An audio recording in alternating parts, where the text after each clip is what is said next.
Imagine ajoelhar-se em silêncio diante de um crucifixo, tão profundamente tocado pela dor de Cristo, que seu maior desejo passa a ser compartilhar daquela agonia, não por masoquismo, mas por amor, por compaixão, por união com o Salvador.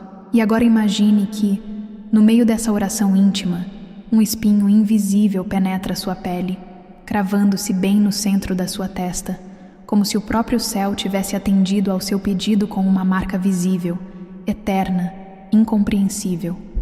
Parece impossível?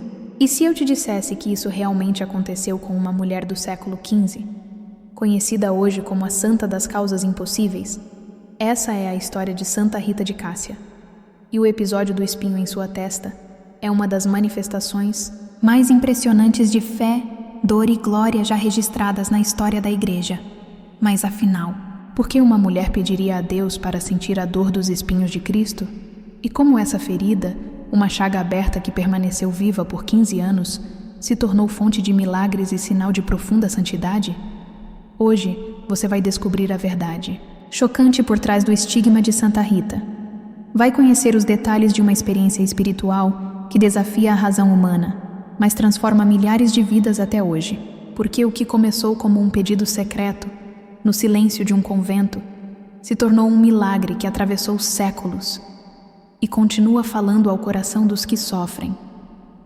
Você sabia que existem relatos históricos indicando que a ferida de Santa Rita nunca cicatrizou até sua morte e que seu corpo, ainda hoje exposto no santuário em Cássia, na Itália, emite um leve perfume de rosas, mesmo após séculos?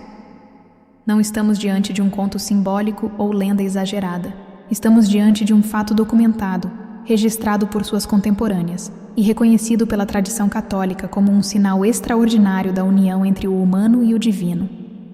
Neste vídeo, vamos caminhar juntos por essa história. Vamos entender o que aconteceu naquela noite misteriosa em que Santa Rita orava intensamente diante do crucifixo e o que Deus revelou a ela e ao mundo por meio da dor de um espinho. Prepare-se para mergulhar em uma narrativa de fé profunda, marcada por sangue, silêncio e pela certeza de que os maiores milagres nascem muitas vezes nas feridas que não escolhemos, mas abraçamos com amor. Já situados no clima de profunda devoção que envolvia Santa Rita, avancemos para a noite crucial de 25 de março de 1441, data em que a liturgia celebrava a Sexta-feira da Paixão naquele ano 1.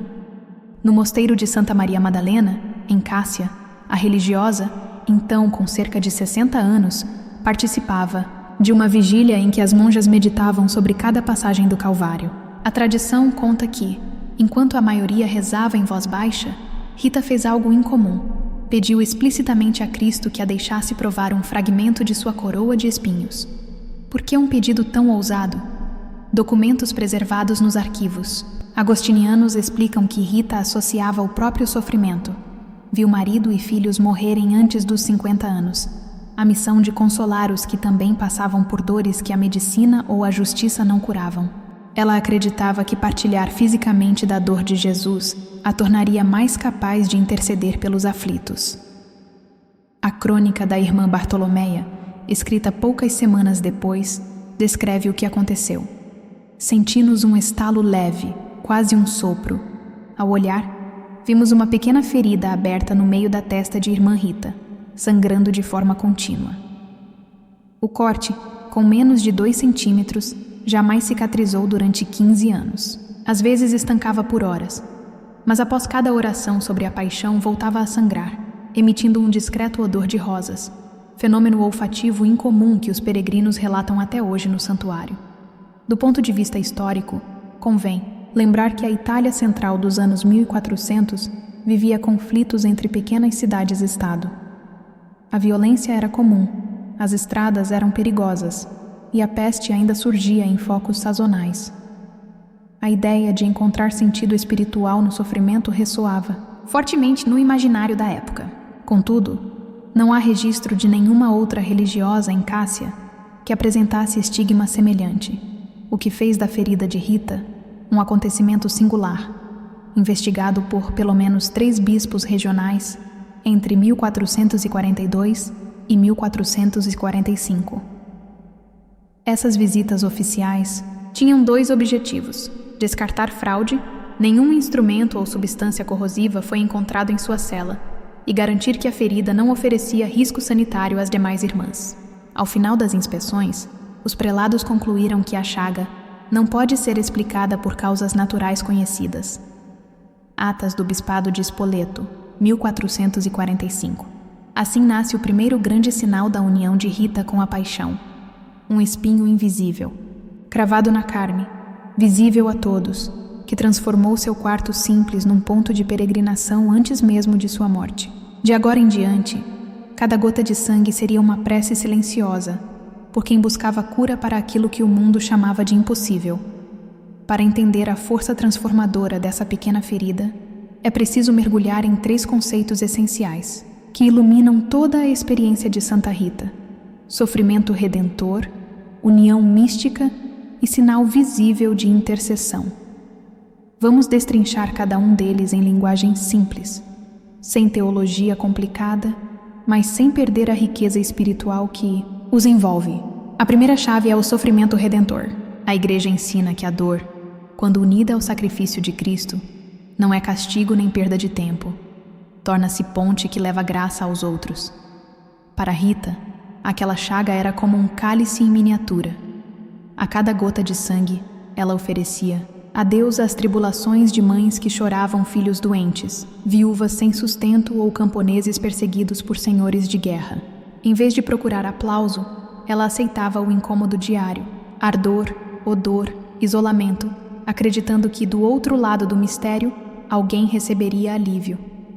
É o mesmo princípio que faz muitos fiéis jejuarem ou visitarem doentes hoje. Compartilham voluntariamente um pedaço da cruz para que outros sintam o peso mais leve. O segundo conceito é a união mística. Não se trata de magia ou poder oculto. Significa permitir que o próprio coração pulse no ritmo do coração de Jesus. Rita não foi ferida por acaso. Ela pediu livremente que um espinho simbólico lhe fosse dado. Ao longo dos anos, a ferida virou um órgão sensível que reagia às festas litúrgicas. Crônicas monásticas registram que nas semanas da Páscoa, o sangramento diminuía e o perfume de rosa se tornava mais intenso, como se o sinal comemorasse a vitória da ressurreição. Esse comportamento reforçava a consciência de Rita de que Deus estava perto, governando até as mínimas manifestações físicas. Por fim, o sinal visível. Em tempos de analfabetismo generalizado, marcas no corpo falavam mais que tratados doutos. A chaga na testa funcionava como catequese viva.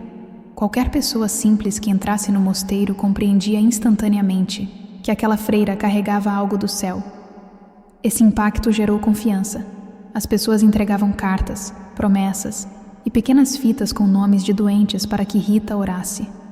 Muitos testemunhos relatam curas de febres, reconciliação de famílias, rivais e pais em mentes atormentadas. O espinho, portanto, não era dor no macabro, mas mensagem silenciosa.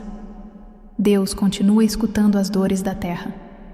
Quando juntamos esses 3 elementos, dor oferecida, comunhão íntima com Cristo e sinal concreto para o povo, vemos por que o estigma ganhou destaque singular na vida de Santa Rita.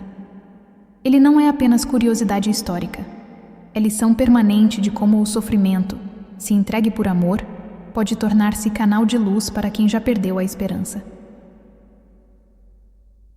Quando o ferimento na testa de Rita se tornou permanente, a rotina do convento mudou radicalmente. A abadesa, temendo que o odor da chaga perturbasse as demais religiosas durante as refeições comuns, ordenou que Rita passasse boa parte do tempo em um pequeno quarto contíguo ao coro.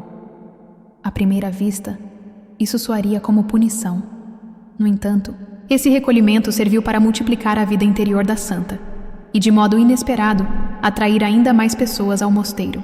Quanto mais silenciosa ficava sua presença física, mais alto ecoavam as notícias sobre aquela freira que sangrava com Cristo. Os arquivos da cidade registram que, entre 1447 e 1450, peregrinos vindos de Assis, Spoleto e até Roma começaram a chegar a Cássia em número crescente, buscando aconselhamento, confissão ou simplesmente um olhar de consolo de Rita. Para reduzir aglomerações, a comunidade construiu uma pequena grade na parede do quarto, permitindo que ela escutasse pedidos sem sair do isolamento. Ali, muitas histórias se cruzaram. Um mercador que temia falência, uma mãe com o filho febril, 2 irmãos empenhados em vingança. Segundo testemunhos juramentados, várias súplicas encontraram resposta pouco depois da visita, da melhora súbita de enfermidades até reconciliações políticas que evitavam sangue derramado. Esse fluxo humano trouxe um desafio inédito à espiritualidade de Rita: administrar fama sem perder humildade. Relatos das companheiras mostram que, quando ouvia elogios, ela baixava os olhos e respondia: "Não eu, mas o crucificado." Esse gesto simples preservava o sentido original do espinho: remeter sempre ao Calvário, jamais a glórias pessoais. Curiosamente, a popularização da devoção despertou também a curiosidade dos estudiosos. O médico Bartolomeu de Castelvecchio, por exemplo, visitou o convento em 1451 para verificar se a chaga poderia resultar de doença dermatológica. Examinou a borda da ferida, constatou a ausência de necrose e registrou em seu diário que o tecido revelava odor agradável, não pútrido, desafiando explicação natural.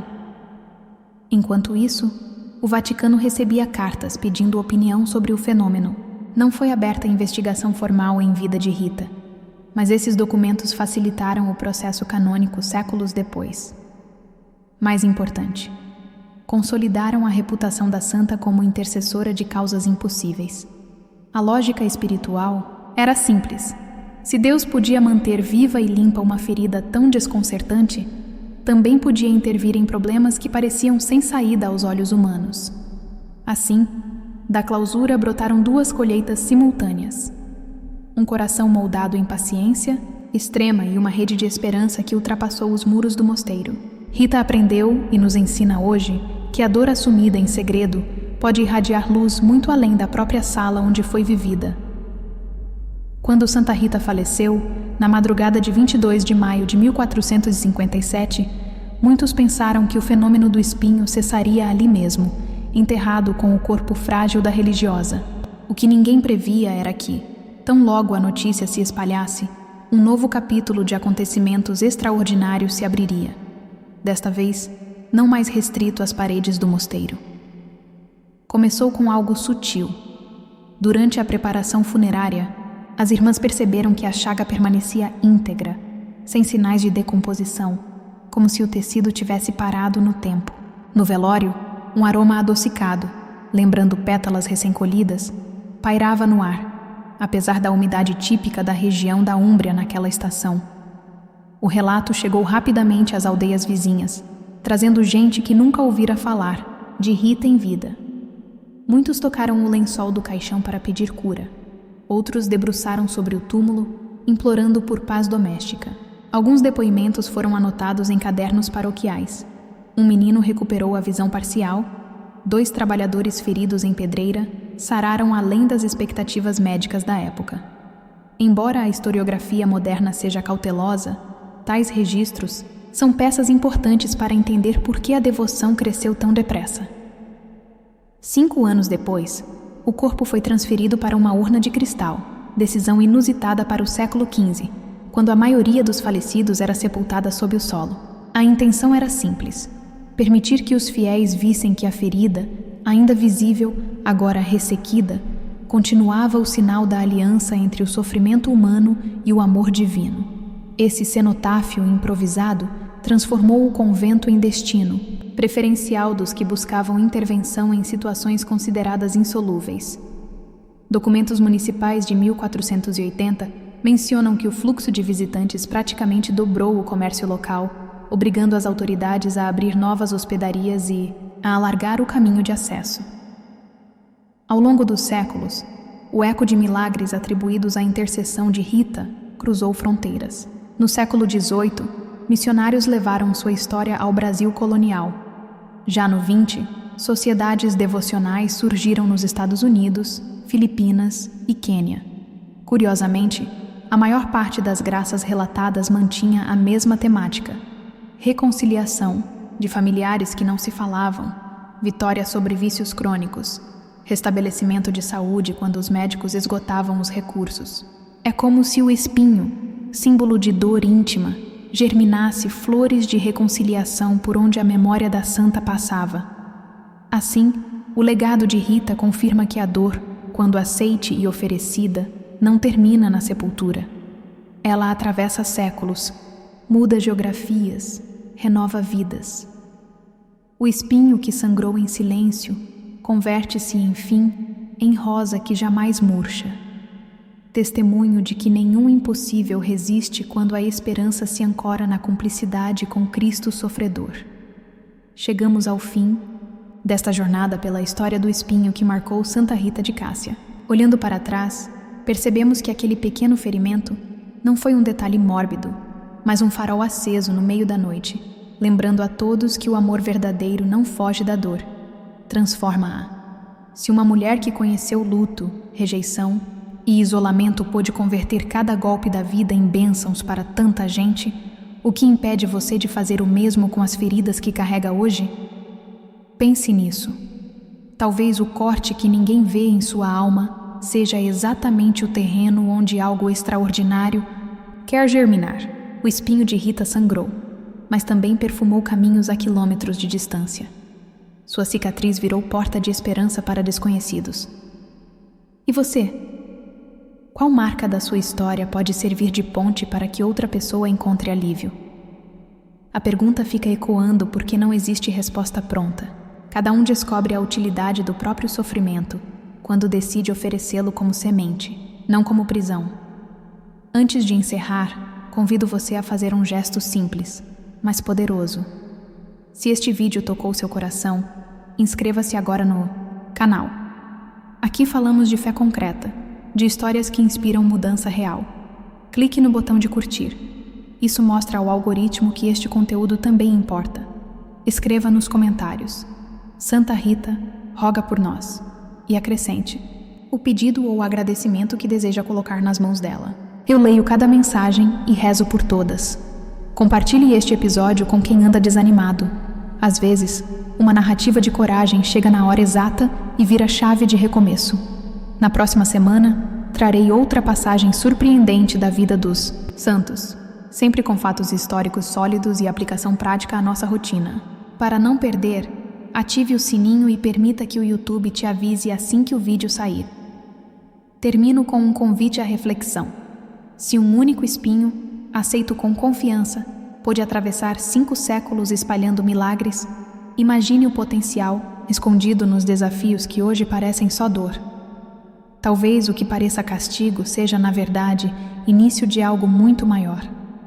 Permita que Deus use suas cicatrizes como Ele usou a de Santa Rita, não para expor fraqueza, mas para revelar possibilidades que ninguém imaginava.